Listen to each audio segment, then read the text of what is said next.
Good evening, wrestling fans, and welcome to AIWF Ringside Wrestling, coming to you live from the PWD studios in Concord, North Carolina. Very rainy Concord, North Carolina tonight. And joining me is Commissioner Rick Diesel. And man, we have got a lot to cover tonight. First and foremost, some big news going along on Twitter this weekend. And we'll go ahead and let me see if I can share my screen so we can take a look at this mess from Twitter. This is from a GCW show in, I don't know where it was at actually. Well, watch this. And for those of you listening, we're going to describe it to you. This is Joey Janela. Joey Janela, yeah. Yeah, so Jim Cornette calls him Jelly Nutella. And so that's why I was having trouble with his. But take a look. I'm killing the sound on here, but look at this. He takes a whole bottle of lighter fluid, sprays it on his boot right here, lights it on fire, kicks his opponent in the face. And I think he kicked him in the back. Rewind that. Okay. That made it even worse. I think he kicked him in the back. Let's take a look at it. Let's drag it back. Here we go again. Okay. You see him? He takes that's the Ronson lighter fluid there. They're not a sponsor. I probably shouldn't have said that, but look at that. He uses the whole bottle. You can see him squeezing it. It's spraying out everywhere. Lights his boot on fire. Wham. Yes, he did kick him in the back. Yes, he did. That made it even worse. Yes, look at that. Look at that. And they're throwing bottles of water in there. That is not nearly enough water to. I don't know why. I'd let the bastard burn. I do not understand why in the world Joey Janela did not like fill up a bucket in the bathroom sink before he did that. And then look at this. He limps around. Oh, my foot's burning. There's thumbtacks. He's also walking on thumbtacks. Yeah, the ring's flooded, and then he covers his opponent 1, 2, 3. Let's look at it one more time here. Look. That must have been a heck of a back kick. No kidding. Super back kick. I don't think you'll see that that gentleman that he was wrestling on WWE or AEW if you can't take any more punishment than that. Got kicked in the back. And there again, look, the referee is in a panic. I don't know what to do. And they threw the first bottle past him. Second one goes right in between his feet. And the referee's still trying to put it out. And then a third one comes in. And then they finally throw it, probably his ring jacket on it and extinguish it. Incredible, Rick Diesel. What? I don't understand what he was trying to accomplish here.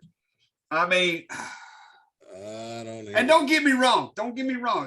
Back in the 90s, we started more fires and set each other on fire. And we done it all. You know what I'm saying? Mm-hmm. But at no time was any wrestler in the AIWF dumb enough to think, hey, I'll just set my foot on fire and super kick somebody in the back to pin them. Right. I mean, Yeah. I know. Who come up with that? I mean, whose idea was it to literally have that in a match? I see it now. Hey, I got an idea. Yeah, if you've ever heard the expression "who booked this shit," that's where that came from. So, but anyway, all right, folks. So the number to call 336-429-2338. But hold it, we're not going to start taking calls to the bottom of the hour. We thought about it, and me and Matt talked about it, and we decided that we wouldn't take no phone calls to the bottom of the hour. So if you call in, I'm not going to answer. Yeah. To the bottom of the hour. Hold it. Because it'll give us a chance to talk stuff, and we can bunch all the goofballs into one segment. Yeah, there you go. All right. So first off, AIWF, Allied Independent Wrestling Federations, we're putting a headlock on high advertising prices. If you want to advertise with this show, man, it couldn't be any cheaper. You see it here live on Facebook every Monday night at 7:00. It's uploaded to YouTube, but right after we go off the air, it's loaded up to YouTube, as well as all your favorite podcasting platforms. And we can get you advertising there, as well as on our Instagram account, which has some a few shots from this past Saturday night, which we'll get to Money in a Piggy Bank later. But $10 a month for a 30-second to 1 minute read. If you want a video commercial, we can do that for you. That's only $30 a month. Or you can do weekly, $6 a week, or $20 a month for the video version of this commercial. And if you want to sell for us if you want to sell ads for us, you get to keep 20% of whatever you sell. So you can just reach out to us. You can reach out to me on Facebook or at the AIWF Mid-Atlantic page, and we will give you more information on what you need to do. Now, somebody was asking me this weekend, hey, I think I know a restaurant in Galax that might like to advertise with us, but I'm afraid because we've already got T's Treats on there, that might not be cool. Not the case. If we had 15 restaurants on here, I would love it. As you can see by looking at me, I love to eat. And so I'm telling you, man, it's not, if you've got another lawn care service like Branch Management does, that's perfectly all right too.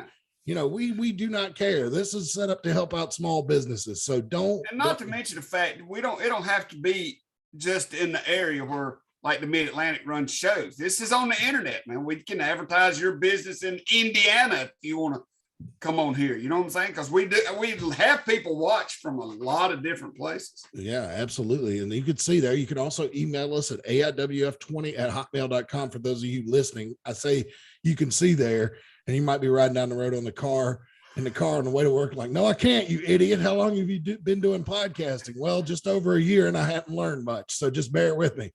Again, AIWF20@hotmail.com. You can get your ads on Facebook, Instagram, YouTube, and anywhere you find your favorite podcast. And not to mention the AIWF network on Roku.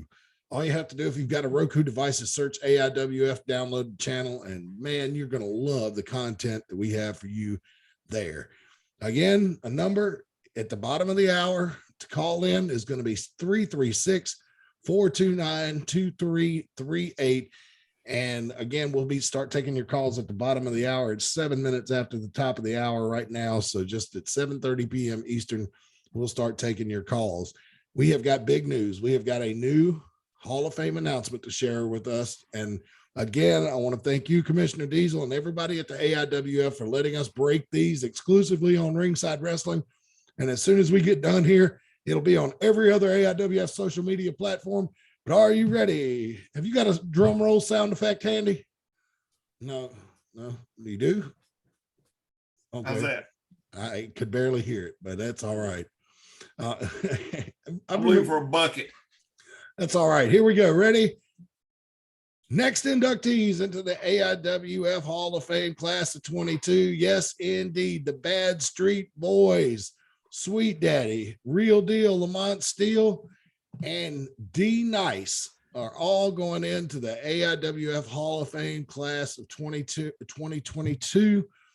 Oh man, I had so many pleasant memories with these guys and some unpleasant memories. One night in Bassett, Virginia, they caught me coming into the parking lot, beat me up, wrapped me up in a bed sheet, gagged me, then took me upstairs at the beginning of the show and kicked my ass in the middle of the ring right in front of everybody. And I can't even remember what it was for. They beat me up so bad. Well, I'll tell you, the family, which everybody knows I was a part of back in the 90s, the Bad Street Boys was one of our biggest feuds. Any two of the three of them was could always have fantastic tag matches, especially with Brian and Daniel.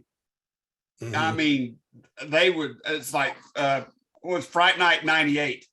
My God. Yeah. That was an amazing show. And they was a highlight of that night. It was crazy, man. As Bobby Dalton joins the show, good evening, Bobby. Rick Diesel. Good, buddy. Rick Diesel I hadn't checked, but is Fright Night 98 on the network now? I don't think it is. Okay. Deal with Steel 98 is. Oh, I know. The infamous trash can incident. Yes. And you got to watch it. I don't want to give it away for those who hadn't seen it. But yeah, a trash can gets involved in the most unusual way I've ever seen in wrestling. And I don't think it's been done before or since. No, it has not. No, to the best of my knowledge, nobody has ever used the trash can the way me and Daniel Mays did that night. With much success. And yes. You even had the announcers fooled because we didn't even we just didn't know what was going on. I mean, that was wild. Now think you getting that trash can was considered illegal in the match. Yep, that's right. So there it is. Watch it. Yes. Tag match, tag title match. You'll see. We almost caused a riot that night. Yep. Yeah. But you know what was funny? I was telling Jinky about this. You know, I had a terrible case of the flu that night, but what was funny is like 30 or 45 minutes before showtime, the people at the building at Rotary Field and Stewart came and said, "Hey, we're out of chairs." Well, okay. Well, can we get some more? No. What we're saying is we're out of chairs. And so we had to go out to the baseball field and bring 2 sets of those metal bleachers in and set them up in the building to accommodate the seating for everybody, or the building wasn't going to let us have anybody in there. It was a huge crowd. 1998. I've always said there's a lot of these wrestling companies out there now, you know, who's like, oh yeah, look what we do. Yeah, man, we're awesome. We're the number one in our area, and we're the leaders, and blah, blah, blah. And I just sit back and go, yeah, we done that 25 years ago. Yeah, I know, right? Hey, you know, we brought in such and such fresh off the WWE, or, you know, we brought in AEW superstars, or, you know, Impact superstars, and we drew 300 people. Yeah, look at us go. And I was like, yeah, we done that 25 years ago with no names. Yep. Just us, baby. Yep. Just us and these guys on the screen right here. That's who was doing it. No names, no big time wrestlers. We just did it our way. All local talent. But we had an incredible TV presence back then too. We had and I know we talked about this before, but we had the MATV show that was on Thursday nights in Mount Airy and Surrey County. And then we had the Martinsville show that was on the air on Saturdays at 1 p.m. And that both of those stations, actually, when we were on WSSV, that covered a range all the way down. That got us into Reidsville, honestly. Yeah. It was we had a big footprint for TV for such a small, you know, hometown promotion that had only been around literally for 3 or 4, 5 years, maybe. Yeah. Yeah. I know. 1992 to 98, 6 years. Yeah. And also in 98, we added the hardcore update on WBRF and Galax. Yes. You know, and that did a lot for us. And we done it with no social media. No, none you at know, all. I mean, because the internet hadn't been invented. There was no Facebook. There was no, I mean, you know what I'm saying? All that, there was no stuff like that. And all we had was a message board, I believe, right? I think we did have a message board there around that time. I can't remember, but yeah. But I mean, we didn't have that. You couldn't, all these videos and these internet shows and, you know, broadband, you know, we had the old, yeah, good old dial-up modem. Yeah, man. And if you wanted to, we was packing all these guys, all these promotions nowadays. These indie promotions are showing, you know, packed house in a warehouse somewhere, and look at us and blah blah blah. And we was doing it with no social media and just going out there and kicking each other's ass on Saturday nights, and people would talk about us. And I remember when the Tennessee Intimidators, Rick and Walter was telling me that they used to be Balls Mahoney. Remember Balls Mahoney from ECW? Yeah, he was in Smoky Mountain as Boo Bradley before that. Yeah, well, he lived out there. And they was telling me that Balls used to come over to Walter's house while he was in ECW to watch. And he'd come over to Walter's house and say, hey, man, you got any AIWF tapes? And they would sit there and watch AIWF videos. Because Balls loved it. Because remember, I don't know if you remember when I think it was Brian Danzig, Daniel Mays, a couple others had the ECW tryout up in Asheville, North Carolina. I rode up there with them. Balls set that up for us. Yeah. And I remember I walked in that day and Tommy Dreamer was standing there, and I walked up to Tommy and I said, hey, you know, I'm Rick Diesel. He's the guys from AIWF. Tommy looked at me and said, I know who you are. He said, I know what you can do. He said, but I want to see if you guys can wrestle. I said, okay. And they got in there and they done their, they wasn't hiring at the time. I mean, you know what I'm saying? They was just, Balls just got it as they were in the area. Balls said, come up. I want you guys to look at you. So anyway, Daniel Mays is Sabu, Rob Van Dam, Sandman, Tommy Dreamer, all the big was around the ring during the tryout, sitting in the chairs. And when Daniel Mays finished his tryout, they gave him a standing ovation. Wow. The ECW, the biggest stars in ECW gave Daniel Mays a standing ovation. And what year again was this around? Oh God, late 90s. I don't know, man. God bless. Yeah, because Daniel Mays had a couple of different runs with us in the 90s. One, Yes. one in the mid 90s, and then like 98, 99, he came. Yeah, back. I think it was the latter run. Oh, okay. But I know him, and like I said, there were several of them went up there. Ball set that up for us because he was an AIWF fan. He used to go to Walter's house and watch tapes of us. Crazy. But I've heard a lot of nice things about Balls Mahoney. I really hadn't heard many people say anything bad about the guy. No, he was a great guy. Yeah. I mean, like I said, and he'd never met me until I walked into the Asheville Civic Center or whatever that place is up there. Mm-hmm. He had never met me. He just said, he just got word to me, come up here. I want them to see you. I want Tommy and the boys to see you. Wow. That's awesome. Well, anyway, congratulations because of the late 90s and mid to late 90s big run and all that kind of stuff that went with it. We want to welcome the Bad Street Boys to the AIWF Hall of Fame class of 22. Again, that's Sweet Daddy, Real Deal, Lamont Steele, and D Nice all going into the Hall of Fame. What a great honor. So glad to have them in. Also, here's a reminder. We are on Instagram. All you have to do is search us at AIWF Mid-Atlantic Wrestling. We put some very limited photos up of the action this past Saturday night from Money in the Piggy Bank. A lot of controversy surrounding that event. First and foremost, I think we need to mention that we have new AIWF Mid-Atlantic Tag Team Champions. Kasey Kane and David Parrish from the Fighters Club are the new tag team champions. Gentlemen, not without controversy. Bobby, do you want to go first with your comments on that match? Yeah. Sometime or another, I'd like to see some titles get changed around there, fair and square, and without interference. When you get the Fighters Club around, that ain't going to happen. That was just a pure beatdown. And they did this about Q and Matt Anderson. They fought hard. They did great, but at the end, the numbers game was just too much. And, the Fighters Club come out victorious. Like it or not, they are champions. They brought, 3 extra people to the ring. Jack was there. Clara was there. Don Petty was there.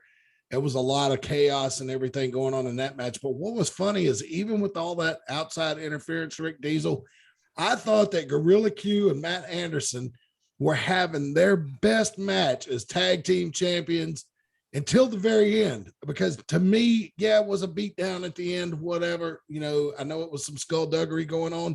But, man, they were fending them off at every single challenge all the way through that match. And I told the audience after it was over with, it just goes to show you 3 seconds, how quickly that is. Things can change in 3 seconds.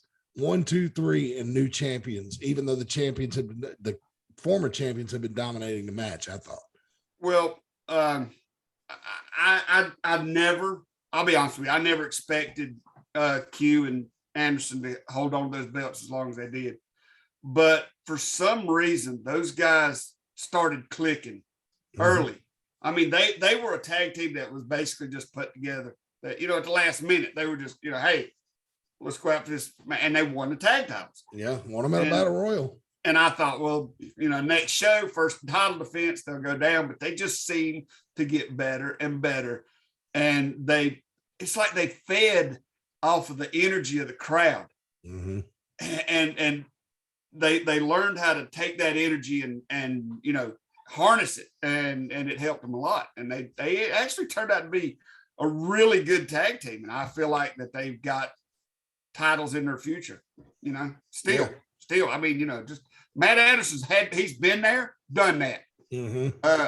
Q, he's up and coming, he's learning, they click. So I think, them two working together, they got tag titles again. Oh yeah. And the cool thing about it is Matt Anderson, I didn't talk to Gorilla Q after the matches, but on Saturday night, I did have a chance to have a word with Matt Anderson. And to have lost those tag team titles, like you said, he's definitely been there, done that, because he just looked at me and he was like, oh, don't worry about it, man. He's like, we'll get him next time. I mean, he's like a pitcher in baseball, when somebody hits a home run off of him, it just, hits his mitt a few times, takes an extra tight grip on the ball and goes right back to throwing strikes. So I would love to see what's going to happen next with Matt Anderson and Gorilla Q. They are still involved in the Carson tag team tournament as well. So we have not seen the end of them. Also, quick reminder, we are also on TikTok. We've got, just search AIWF Mid-Atlantic on TikTok. Our TikTok representative, that's easy for me to say, was there Saturday night and was taking a lot of videos. So we'll be glad to see what she's got coming up for you on TikTok. So be sure to search AIWF Mid-Atlantic on TikTok. Now we need to take a brief time out and thank our sponsor. One of our sponsors, Branch Management. They are a tree service that operates in the Mount Airy, Surrey County area of North Carolina. They can help you with branches that are maybe too close to structures, normal pruning, or complete tree removal. They offer very competitive rates and offer free estimates, and are here to serve you. You may be also eligible for a $100 referral bonus, and you can call 336-325-5300. That's for the tree service end of the business, 336-325-5300. And that's for the tree service. Now, Branch Management also does landscaping and pressure washing, but that is a different number that you'll want to call for that. That number for the landscaping and the pressure washing service is 336-648-2487. And there is a restriction on the $100 referral bonus that is not available for landscaping and pressure washing services. But don't let that stop you from calling. That is just for the tree service. Again, the pressure washing and the landscaping, call 336-648-2487. And for the tree service, 336-325-5300. All right. We can reach out to them on Facebook and send a message that way for both. Yeah, that's right. Same Facebook handles both of them as far as the messaging service goes. Cool. So message them on Facebook too. All right, guys. Well, we got some big news from the national promotions. We'll talk about this one first, since I have some pictures to go along with it. These photos are courtesy of WWE.com.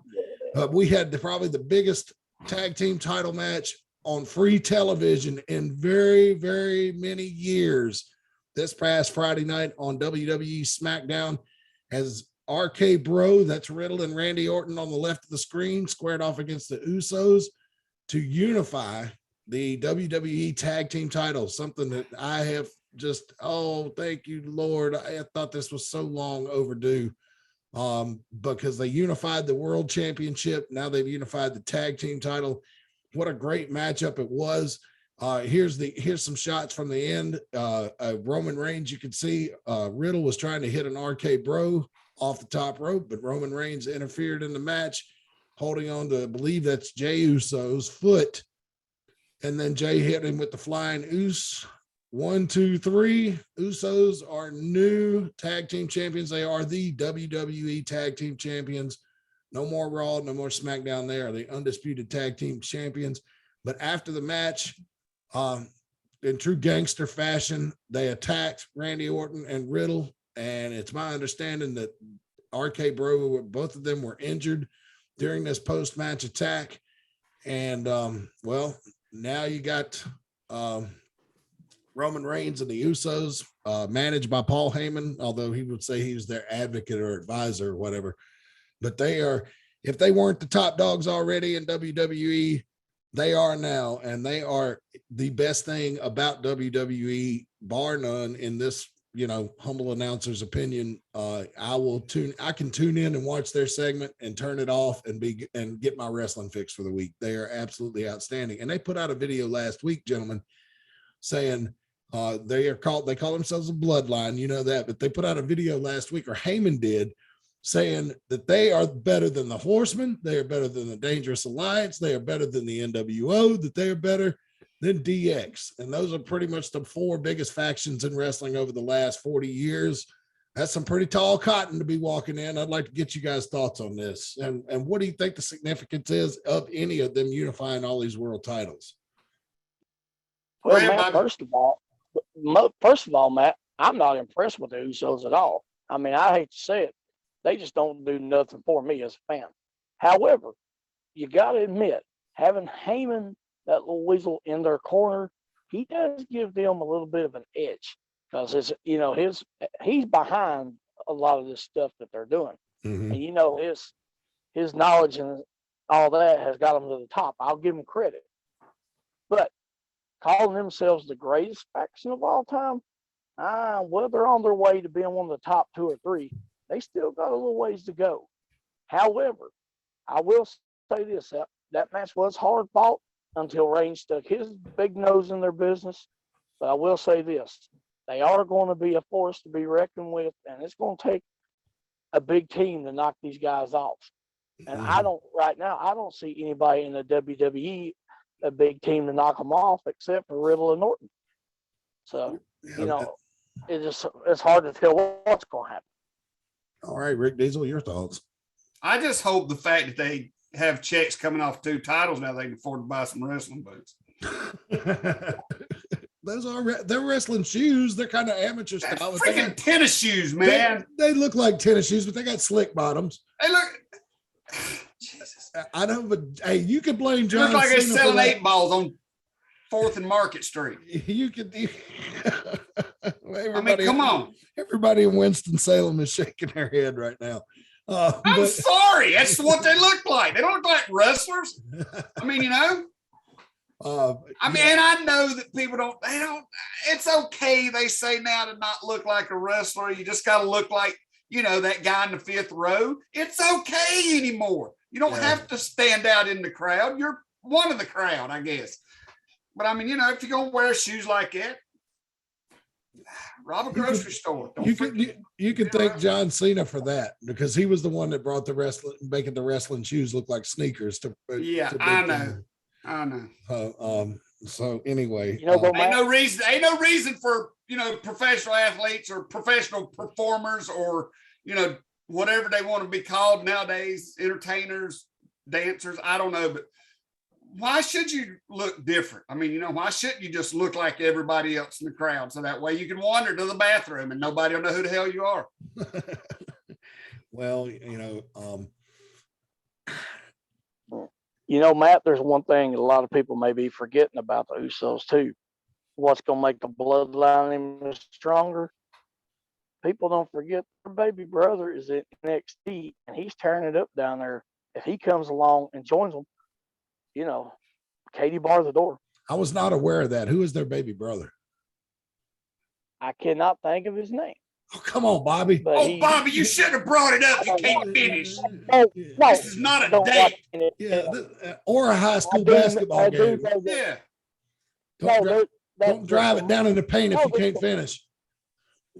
I can't think of his name. I mean, he goes by something else, but he is going to be part of the bloodline.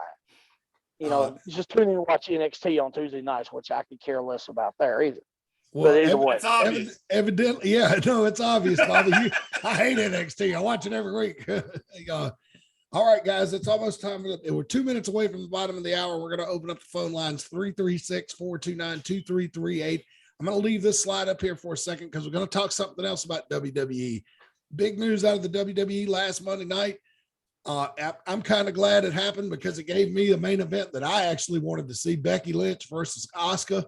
Asuka missed it. It was for number 1 contendership for the women's championship, the Raw Women's Championship. Asuka, channeling her inner Great Muta, who was her hero when she was a little girl, misted Becky Lynch in the eye, temporarily blinding her, caught her with a roundhouse kick to the head. 1, 2, 3, and Asuka is going to Hell in the Cell to take on Bianca Belair. But the reason that match happened, there was supposed to be a 6-pack challenge that Sasha Banks and Naomi, the WWE Women's Tag Team Champions, basically, I like to call them the spoiled brats. Sasha Banks has a history of this type of behavior, but not Naomi so much, you know, and so that really kind of shocked me. They walked into John Laurinaitis' office, put the belts on his desk, and left the building. And now they've been indefinitely suspended. So, Rick Diesel, I'll start off with you. Thoughts on this, and what in the world are they thinking? I think when you get to the point where you can do something like that, then it's time for you to go. I think it's time. Naomi, I feel like she was coerced. I feel like she was just a tag along in this. I think Sasha Banks is a spoiled brat with a receding hairline and a big nose. And to be honest with you, I feel like if they moved away from her, it'll hurt for a while. But I mean, you know what I'm saying? It's like breaking up with an ugly girlfriend. It hurts for a while, but then eventually something better comes along. Yeah, She's never impressed me. She's a good athlete, but she's a spoiled brat. Yeah, you're right. I mean, I've seen her wrestle a couple of times in person, and man, the girl can go, man. When she's at TV, does not do it justice how fast she is and how well she moves in that ring. But I'm assuming that the hairline's receded because her head swelled up so big. It could be. And maybe she thinks her opportunities in Hollywood, because she did do a good job on The Mandalorian. She didn't say anything. What does she have? 4 lines in 3 episodes? Yeah, well, that's 4 more lines and 3 more episodes than I've ever done for Hollywood. Well, I agree. And you know what? And I agree with that. But don't judge her on that, because all she did was sit there and look around. Yeah, you're right. She didn't have a big speaking part. Bobby Dalton, and there's a reason for that. Yeah. And I think her cousin Snoop Dogg had a lot to do with that, about the Hollywood glitz and glamour, since he's big into that right now. But either way, I kind of agree. When you get to the point where you think you're better than everybody else, and you have this and that, can go in an office and say, I'm going to do this or that, then I think it's time for you just say, and I agree with Laura and I, this for once, you done the right thing. Because in this business, it ain't about I'm this, I'm that. It's what can I do to make things better, and how can I help, instead of I'm the whole show, we'll do my way or the highway. So it's a highway. Bye. Adios. Don't come to AEW either. Go to Impact for all I care, or Hollywood. Yeah, I don't foresee Sasha Banks going to AEW. I'm on the fence about what you said, Bobby. I think it all depends on where you're at. True. I mean, it's like, if you're in front of the crowd, yeah, it should be this show's all about me. But if you're standing in the boss's office, nah. Mm-hmm. That's what I meant, yeah. Well, anyway, we want to get your thoughts, wrestling fans. If you're watching us on Facebook Live, it is 7:32 here in the East. It's Monday, May the 23rd. Give us a call, 336-429-2338. 336-429-2338. We would love to hear your opinion on any of the things that we've talked about so far.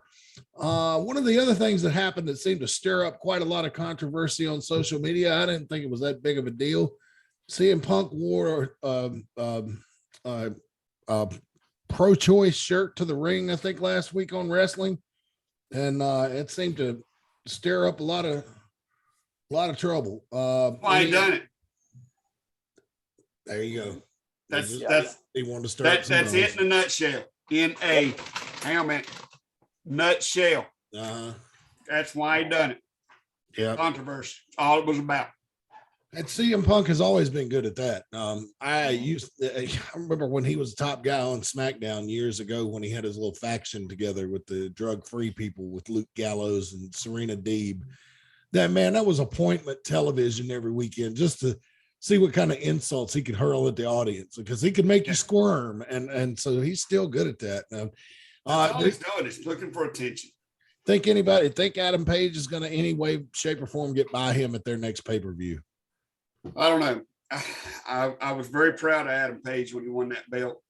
But he's getting a lot of flack from a lot of influential people right now. Yeah. Well, they've underutilized him. They made him the world champion. I don't know. I don't see how they're underutilized. They made him the world champion. What I'm saying is, they're not using him enough, in my opinion. He's done well, don't get me wrong, but I'm like him. He's probably up against his toughest competitor that he's probably seen in AIWF and CM Punk. So I don't know which way to lean toward it. It's just going to be, I think they're going to tear the house down. And I'm proud of Adam also. Oh, yeah. So go get him. Yeah. I think Justin Flash posted a picture of him with Adam Page from way back in the day, a long time ago. So, yeah, it's nice to see. I still call him Little Adam Page. But I remember when him and Justin Flash used to show up to AIWF shows, and get in the ring and work on new stuff and Flash, give a damn what nobody says. Everybody out there in the world can try to take credit for just Adam Page, and they all do. As soon as he made it, here they come. You know what I'm saying? Yeah. But I remember Justin Flash teaching Adam Page a lot in AIWF Ring before the shows. And so I know, whatever, you know. Yeah. He went to Boogie's and he went to us. Mm-hmm. And everybody else after that is just taking credit. Yep. Sure enough. All right, guys. The phone lines are open 336-429-2338. Give us a call. And we promise we won't make fun of you unless you say something stupid or swear. Something stupid. We'll be all over you, man. Yep. All right. So here's the Top Gun tournament. I do not have the updated bracket yet, but if you look on the left side, Benny Conley did defeat Jay Malachi this past Saturday night. So Benny Conley has moved into the quarterfinals. We're going to have the match between Sin Crowley and Flex Simmons, but I think that's coming up on June 11th. Yep. So June 11th, it will be our next time in Mount Airy. That's June 11th. I'm sure we'll start seeing the advertising materials for that show coming up this week, but it'll be Flex Simmons is using another name right now, and it escapes me. I don't have my notes here, the card from when he wrestled the last time, but yeah, so Flex Simmons under his new moniker is going to go up against Sin Crowley, and the winner of that match will meet Benny Conley in the quarterfinals. So ought to be very, very interesting. This tournament, when we announced it, I didn't know what to think of it at first, but man, it's certainly shaking out to be very exciting, and I cannot wait to the conclusion. Well, and the good thing about this one too, Matt, is it all comes to a head right there on the finals at Deal with the Steel, August 20th, I think it is. In Mount Airy. So there's plenty of time. You know, if anybody's like, well, man, it sure is taking a long time. Well, we got a long time. Mm-hmm. You know what I'm saying? And indie shows mostly run on Saturday nights. And when you've got this many people, there's 32 people in this tournament. Yeah. It takes a minute. All right. So, but it's going, and it's going good. Yep, absolutely. So one of our esteemed referees, one of our esteemed referees in AIWF Mid-Atlantic has joined us, referee Reggie Cassidy. Good evening. Welcome to the program, Reggie. You're muted, Reggie. There you go. Okay. There you go. How you doing, How relaxed Reggie? he looks. He's laid back, man. Looks like he's in a Turkish whorehouse. Only Rick Diesel would come up with that card. I know, a Turkish whorehouse of all places. Why couldn't it be? Tell what's going on, blow that beard. Well, it could have, it could have been a West Virginia whorehouse. There you go. Hey, trust me, man. Oh boy, we leave well enough alone. So Reggie, imagine you join. Have you got something you want to say to the viewing public before we move on to the Carson tournament, or you want to hold off, or what do you want to do? No, continue on with what you have. You can get to me in a little while. All right. So, just by the way, in case you're wondering, Commissioner Smiling Diamond Dave unable to be with us this week. He will return next week to be on the panel. So, we're on the road. Yes, he's on the road in a whorehouse in West Virginia. Yep. Oh, mercy. Or Kentucky, or sometimes he goes out west, so you never know. He could be out in Arizona or Idaho or California. Who knows? He could be. It could be in Idaho. Yeah. All right. So here's the. I know those of you when he comes back after that. Sorry, Dave. Those of you who she's met me, she understands. Those of you who are listening, it's probably driving you crazy because I'm saying, hey, look at these tournament brackets. But I'll break it down for you. On this is the Dangerous Don Carson Memorial Tag Team Tournament. The Sioux Dudes with Attitudes, which is Mickey Fulp and no comparison, Joe Harrison, have already advanced to the semifinals. They will meet the winner of Matt Anderson and Gorilla Q, former AIWF Mid-Atlantic Tag Team Champions. They'll be taking on the Underground. The winner of that match will take on the Sioux Dudes with Attitudes. On the other side of the bracket, the new AIWF Mid-Atlantic Tag Team Champions, David Parris and Kasey Kane, will be taking on the Trendsetters. And the winner of that match will meet the winner of the Ryan Mantis and his mystery partner. But I think all of us, this might be the worst kept secret in wrestling, have a good idea who that's going to be. We're going to let them announce it. And then we'll take on Jeff Paul and Paparazzi, the team of Paul Parazzi, in the other half of the bracket.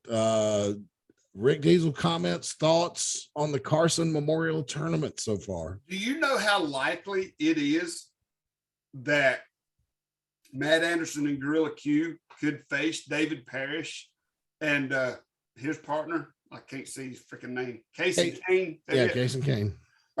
They could meet each other in the finals. Oh yeah, absolutely. And if Smiling Diamond Dave has any balls left about him after his mysterious absence of his, if them two teams meet in the finals, he's got to make them tag titles be on the line. If Parrish and Kane still has them. Yeah, absolutely. Bobby Dalton. I think that would add to it, and Don would be proud. Yeah. I couldn't agree more right there.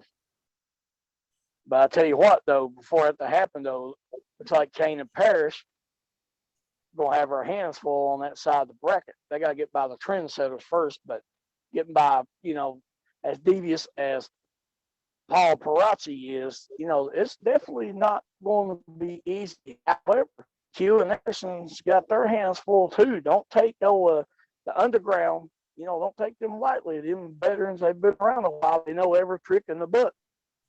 And then you got the Sioux dudes with attitudes up there. You know how Mickey Fulp is. He's wide open. So I'm going to say this is probably going to be the best tournament that the AIWF has a long time, this year's version of this tournament right here. Yeah, it's certainly a stacked bracket. I know, Reggie Cassidy, you're an official. I mean, you're limited on what you can say. I know you're not allowed to take sides, but, any general thoughts you'd like to offer on the Carson tournament? Well, all the matches of the tournament, you got major stars of the Mid-Atlantic in this tournament. The Underground's been former Mid-Atlantic champions in the past, Matt and Gorilla, and now with David Parrish and Kasey Kane, and the Ryan Mantis and the mystery partner, plus the Paul Parazzi. They could be the sleepers of the tournament. You never know. Yeah, you don't know. I mean, it's a pretty stacked bracket. I mean, it's a good thing there's not any more rounds than it is, because this is a pretty stacked bracket, and I can't wait to see how things work out as we move forward. Justin Flash messaged me and asked me if I had a link to this meeting. No, I can't get to it. I got both my monitors full, Justin Flash. So if somebody wants to send him the link that's got so he could join, that'd be great. Or he could just pick up the phone and call 336-429-2338 and join the program. We're still waiting on your call, ladies and gentlemen, to join our program tonight. And I'm working on it. We have a. Who you calling? Oh, somebody's calling. Okay, let's see. Hello, you're on the air. Hey, Hey, Rick Diesel, what are you doing? I'm talking to you on the phone. Can you hear him, Matt? All right. Yes, loud and clear. All right. Do y'all not know who this is? I ain't got a clue. Nope. It's Mickey Fulp. Mickey Fulp. Mickey Fulp is calling in. I started to say, man, you sound like you're somebody. Kind of sound like you're in the mountains. I swear to God, this isn't a prank call. I just got bored and wanted to call the show because I don't understand how Zoom works. So, No, it's okay, man. Go right ahead. Call. Talk. well, I saw y'all were talking about the Don Carson tournament before I called in. So, what was Reggie saying? I know Reggie was spewing a bunch of crap out of his mouth. He didn't understand why you spell Sue S-E-W. Well, that's a really good question. I was probably drunk when I came up with it. That's a really good answer. I admire your candor, sir. But hey, I really wanted to talk about something real quick. Next Saturday, we are going to be back down in Lumberton, North Carolina, June 4th. We're doing another Survivor Series style tag team against Steve RWC. Have y'all not talked about that? No. Hey, Matt does the format. I just said it here in smart mouth. Well, Matt, can I take a minute to talk about it? Yes, absolutely. That's what the show's designed for, is to talk about other wrestling shows besides the Mid-Atlantic. So please take advantage. I've only been begging for it for over a year, so go ahead. Well, that's fair. Well, I'm here to give it to you, Matt Carter. Thank you. Listen, I'm trying to forget about what the hell happened this past Saturday with Money in the Piggy Bank. That was crazy. I don't know if y'all probably haven't talked about it yet, but that was wild. We all know it was. I just got an email from Commissioner Dave Sunday morning informing me on who my team in Lumberton, North Carolina is going to be against the Ring Wars Carolina team. And I'm not very happy with it, if I'm being honest. First, start off with two good ones. Obviously, myself, captain of the match. But I got my longtime tag team partner, the Sudo with attitude, Joey Harrison on my side, along with current cruiserweight champion of the Mid-Atlantic, Dirty Joe. Not bad. There's two good ones right there for you, Matt. Yeah, that's good. Yeah. All right, now the bad news. Hit the weak links. Yeah, Who's your weak links? I think Dave really I'm starting to get the idea that Dave doesn't like me. I don't know if y'all ever felt that or not. Have y'all felt like Dave, like, does Commissioner Dave not like me? Am I alone in that? I get that vibe, yes. Sure. It's almost as obvious as a chihuahua biting you in a nutsack. Well, the other two people he's chosen is one half of our brand new tag team champion, David Parrish. Oh, okay. And the leader of the Fighters Club, Jack. Oh, yeah. Oh, man. Boy, that's like trying to steer the Titanic about 30 minutes after it hit the iceberg, Mickey Fulp. That's going to be interesting. Dude, if you was any more screwed, she'd be pregnant with twins. Yeah, I would say so. But look, I tried to personally message Jack this morning. I don't want to talk to David. He's a little prick, and I can talk to him too, Jack, because they're little buddies and whatnot. And I asked Jack. I said, "Look, let's put our differences aside with the whole pig situation, and let's go down to Lumberton and let's represent the AIWF Mid-Atlantic." He was on my team at the 30th anniversary show, and we won that match. So I don't see any reason why we can't put these differences aside, go down there to Lumberton, and beat the team in Springwood, Carolina one more time. Mickey, who are your opponents this weekend in Lumberton? That'll be next weekend, Matt. Next weekend. I'm sorry. But I don't know. They haven't announced their team yet that I've seen. I know James Anthony is going to be captaining their team again. I honestly don't know who their team's going to be. So that's going to be I'm kind of watching the Ring Wars Carolina Facebook page to see who they're going to announce. I know Jonathan Darwin usually does their big announcements or whatever. I haven't seen anything about who Ring Wars team's going to be besides obviously James Anthony. But either way, I just want, if Jack never reached back out to me. But obviously, I talked to Joe Harrison about it, talked to Dirty Joe, which Dirty Joe's a hell, like, trying to reach out to Dirty Joe and get him to message back is like trying to clip a dog's toenails. I mean, you know what I'm saying? It's hard as hell. But he finally got back to me this morning. And then the other two, I tried to get in touch with. I got in contact with everybody on our team, and I just let them know, look, I know a lot of us have our differences. A lot of us don't like each other. So let's go down there and do our best and win again, because I don't like losing, especially when I represent the AIWF Mid-Atlantic, and especially against James Anthony, because there's one thing I hate more in this world than losing is losing to James Anthony. Was there a girl involved at one point? No, I just don't like losing to James Anthony. Okay, I'm just checking. I mean, unlike Matt Carter, I asked those hard questions. And that's fair. I mean, there was apparently a rumor a few years ago that his girlfriend was pregnant with my baby. Yeah, I remember that. I started. Yeah, I remember it very well. You started it. No, I don't I ask did this not type of start question. anything. I kept it in my pants for once in my life, Matt Carter. So don't be pointing fingers at me. Good, like $100 bill. Keep it in your pants.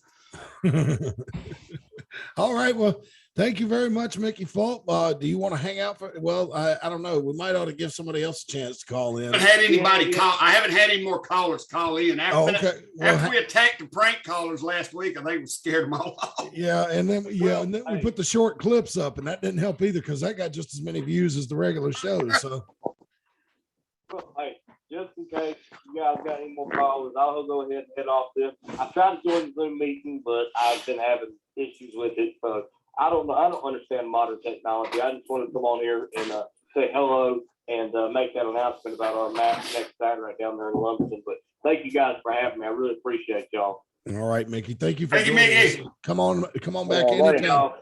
All right, so Justin Flash has joined the program, but real quick before we get to Justin and that crazy Money in the Piggy Bank ladder match, let's take a time out to thank our other sponsor, Tees Treats.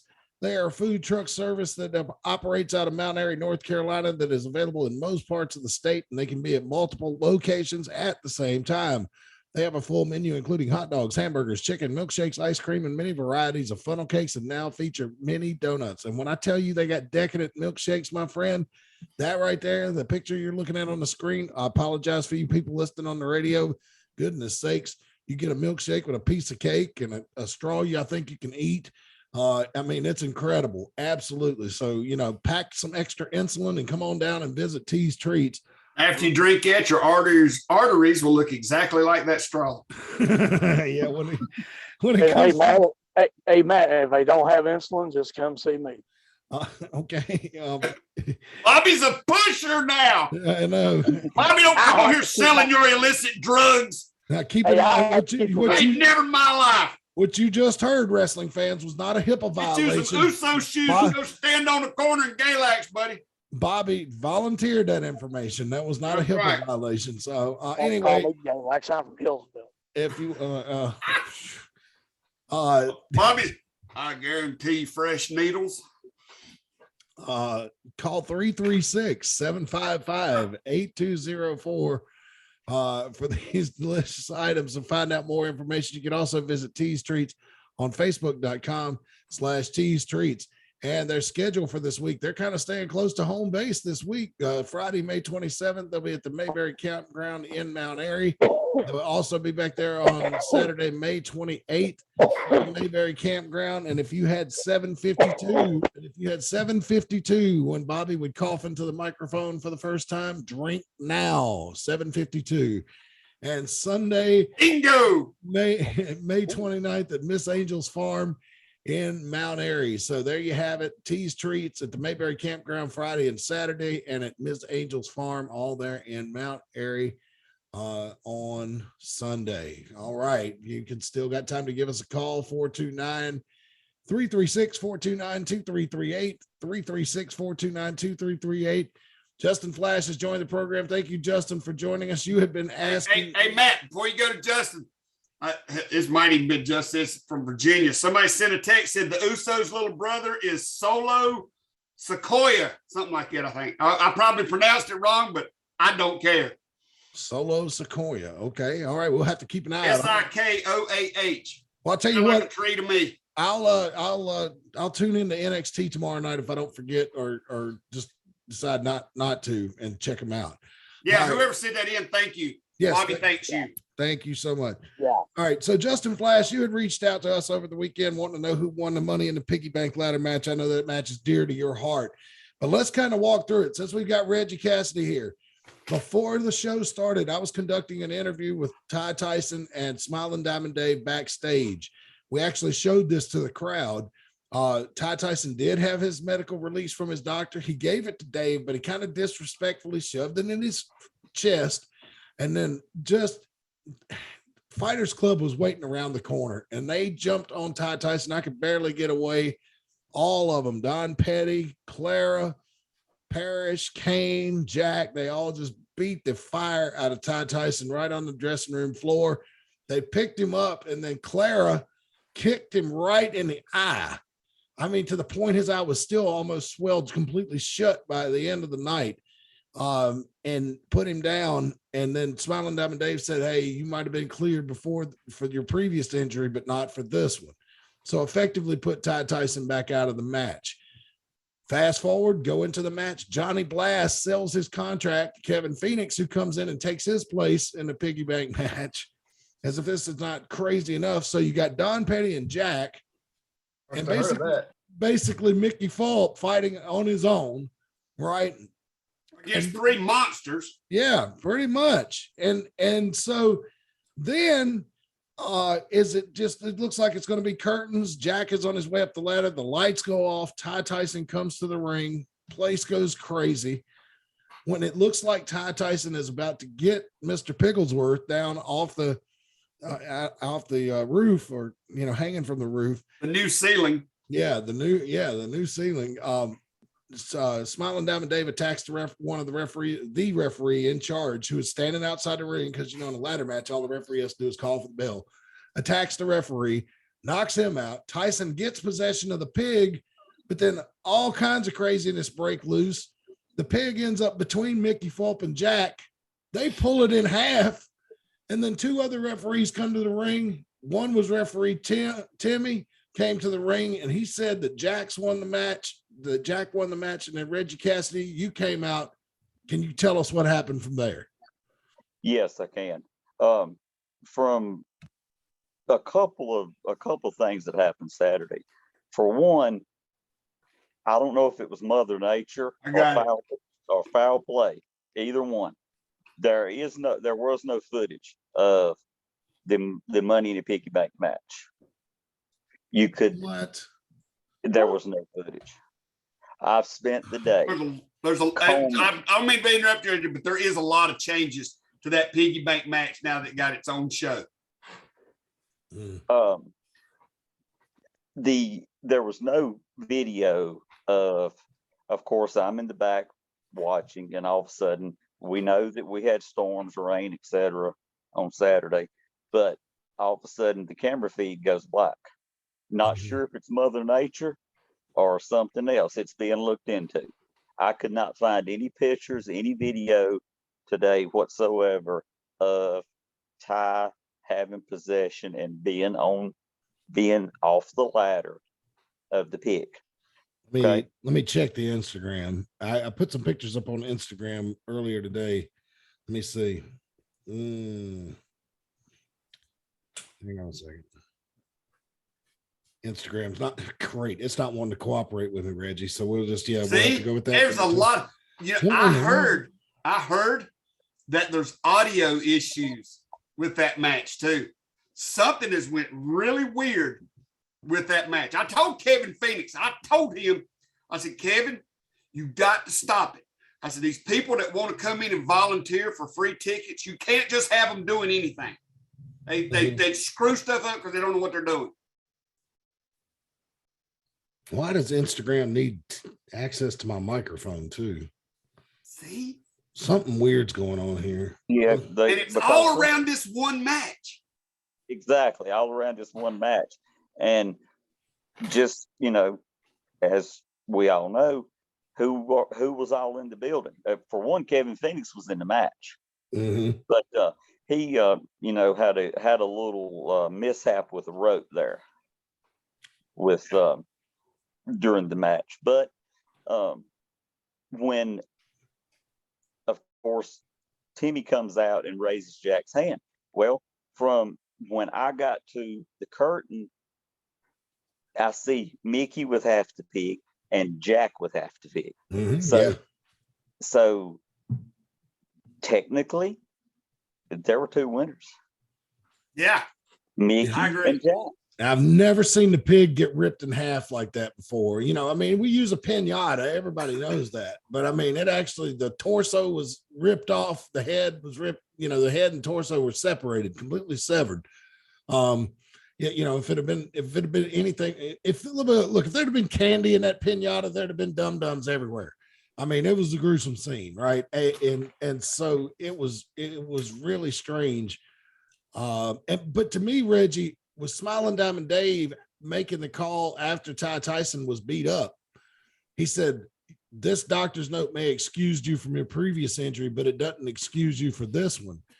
To me, even if we do find photos, and I would encourage you guys to look at what's posted on Instagram.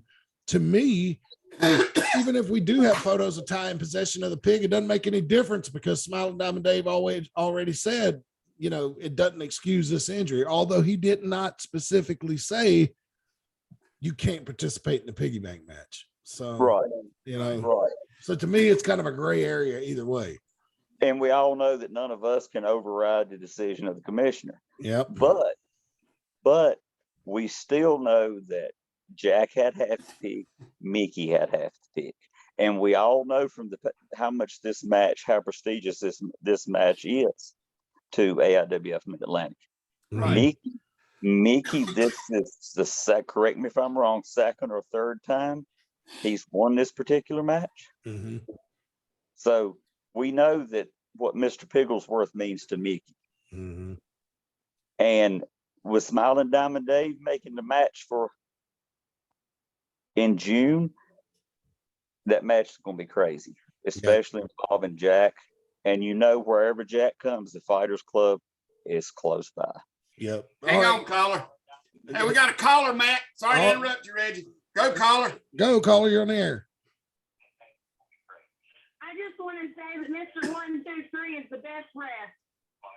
Well, ain't that nice, Reggie? Was that your Thank wife? you, caller. There you go, Reggie. You come on and ratings go up. Yeah. Well, and I did not pay her to say that yet. 123 is the best ref. All righty. Thank you. Thank you, caller. Justin Flash, your thoughts. We kind of laid it out for you. I know you're a big fan of the Money in the Piggy Bank. What do you think about this lunacy that's going on with this thing?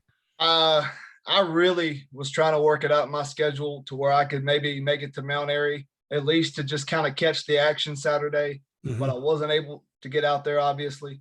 So based on this picture I've been painted, Ty went up and got the pig pinata, Pigglesworth, Yes, right? he did. Mm-hmm. So he did not come down with it in possession off the ladder. I will just say this. I was finally able to get back to Instagram. I would encourage you to go to the AIWF Mid-Atlantic Wrestling Instagram page, and the photos kind of tell the story. there. Okay. So officially, he did not touch the ring with the pinata possession.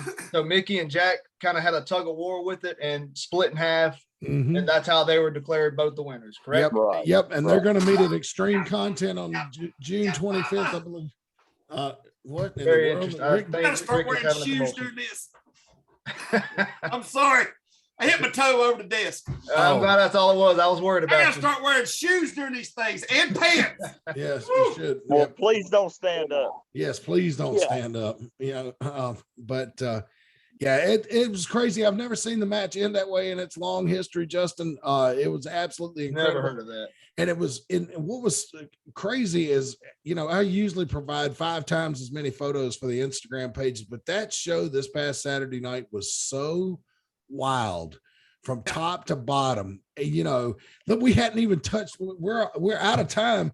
Hey, I gotta read a text message before we go, Matt. Okay. Now this is gonna spark something.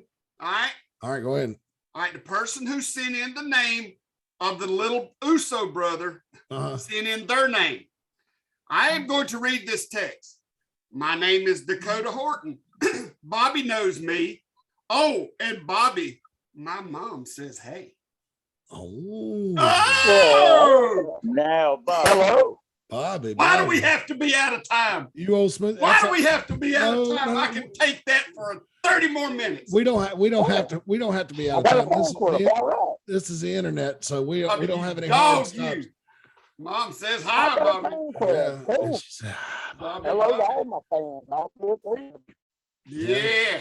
I'm telling you, Bobby, you know, that coughing in the microphone's got somebody turned on out there. That's for sure. Bobby. So speaking of the Fighters Club, man, Kasey Fox had a successful title defense this past Saturday night. After the match, she was attacked by Clara of the Fighters Club. And you know, ever since I learned the hard way not to try to reach out to Jack when he's training during the week. He's kind of softened his stance on wanting to break my neck. And as we were leaving Saturday night, he says to me, wait till you see what happens when Clara gets Kasey Fox in the ring. Now, I don't think anything's been signed yet, but that sure sounds like they're going to be working with Commissioner Dave to make that happen. My whole thing is, I've seen Kasey Fox wrestle a lot of times, and she can handle herself. Not seen Clara wrestle. Clara can throw a mean kick. She can give somebody a good nut shot from behind. We know that. But if she gets in a ring with Kasey Fox, who outweighs her, you know, Kasey's a longtime experienced wrestler, and they can tell me that Clara has got all this Muay Thai training and karate and all that good stuff, but I don't know how much wrestling background she's got. To me, she could be jumping into the frying pan a little too soon. I mean, I could be wrong. If they do have a match, if it's signed, I'd love to see it, but I'd just like to go around the room and get your thoughts. What would a potential Kasey Fox Clara matchup look like? Rick Diesel. Look, I like Kasey. She's cute as a bucket full of puppies, but I feel like, just looking at Clara, I think Kasey's going to have a lot of luck on her hands that night. It's going to be brutal. Clara, she's going to come at Kasey like nobody's ever come at Kasey before. Mm-hmm. And it's not going to be wrestling. It's going to be fighting. And I just hope Kasey, somebody out there, please, if this match gets signed, somebody take a minute and work with Kasey. Prepare her for this, because if you don't, it'll be over quick and she'll be in the hospital. Wow. Okay, Bobby Dalton. This lady, you know, ain't not though. But either way, Bobby the horn dog. Go ahead, Bobby. Either way, I agree with him though. I mean, this lady, you know, first of all, what I understand, Clara was trained by Dr. Tom Pritchard, which he's no slouch. He's one of the best trainers out there. And her having a martial arts background, just like with Jack, that makes her double dangerous. So yeah, Kasey. I agree. Somebody needs to give her a little bit of martial arts self-defense training before this gets signed, and have a good referee in there. So you don't think that Kasey's amateur? It sounds like you agree with Rick Diesel that you don't think Kasey's ability for the catch-as-catch-can amateur style wrestling will be able to contain Clara's skill set. No. I'm just saying you need to have a little extra in your arsenal to be on the safe side. I think she could do it, but a little extra training is not going to hurt. Justin Flash, I'm not going to put you on the spot because I don't know how much. I don't think you've seen either one of them in action enough to call a shot on this one. I've been watching matches on the network over the last few years, just trying to catch up on names and what the competition's looking like and who's who right now. So I'm still playing catch up. Right, I got you. And Reggie Cassidy, you're an official, so I'm not gonna ask your opinion on this unless you'd like to offer one. But you probably won't get assigned the match if you do offer one. Right. But you can't say this about Clara. If Jack and the rest of the Fighters Club are training the way they are, you can bet Clara's training the way they are. Yeah. And that's coming from the most relaxed man on the show. Yeah, absolutely. I'm actually really comfy right now. So we can tell. Yeah. But all right. Any final thoughts before we get out of here, folks? We're gonna lose our audience to Raw, whatever, anyway. Yeah.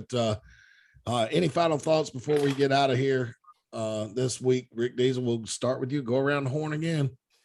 I think I can't wait to see what's coming up for the summer, the AIWF Mid-Atlantic. It's going to be good. We got Deal with Steel in a couple of months. We got Extreme Content coming up in a month? It's June 25th. Mm-hmm. Yeah. And the Carson tournament at the end of July. And then right into Deal with Steel in August. It's going to be one hot summer. Yep. Absolutely. Segway, baby. Bobby Dalton. You know what? It's an exciting times in AIWF. We're coming on the season to watch out. If you ain't got nothing to do this summer, come on out. You might already get your tickets early because I got a feeling some of these events is going to be sold out. So come down, join us, and be with us. and thank you for moving. All right, Justin Flash. Any final thoughts? I just got one question. That Top Gun tournament, is that going to be an annual thing? Is that an annual thing? I hope so. I hope so. Yeah. That looks pretty exciting. I hope when I'm back in there as a regular appearance, I can probably get involved with something like that. Which I've never had the best of luck with tournaments, but I just love them, and being a part of them is just pretty exciting. So maybe I can be a part of that one day. I'm just hoping it sticks around, so I might have the chance. Awesome. And I promise you, I'm going to get to Mount Airy in the next 2 or 3 months, because I'm really kicking myself for coming to the anniversary show weekend and not trying something on that Tease Treats truck. I keep seeing these pictures, man, and it's killing me that I ain't tried none of these things. So if anything, I'm coming to Mount Airy the next 2 or 3 months to at least get something to eat. Mount Airy's a good place to eat, if not only for Tease Treats, but for a lot of places. Reggie Kasey, final thoughts before we go. Fans, stay tuned. Let's see how this thing, the fallout of the Piggy Bank match goes. Yep. And next time the AIWF Mid-Atlantic is in Mount Airy is on Saturday night, June the 11th. And then 2 weeks after that for Extreme Content on June 25th. We will have more on these programs as they get closer on our show. So for Bobby Dalton, for Justin Flash, for Reggie Kasey, for Rick Diesel, I am Mad Matt Carter. Thank you so much for joining us this week. We'll see you next week, wrestling fans. And until next time, so long for now.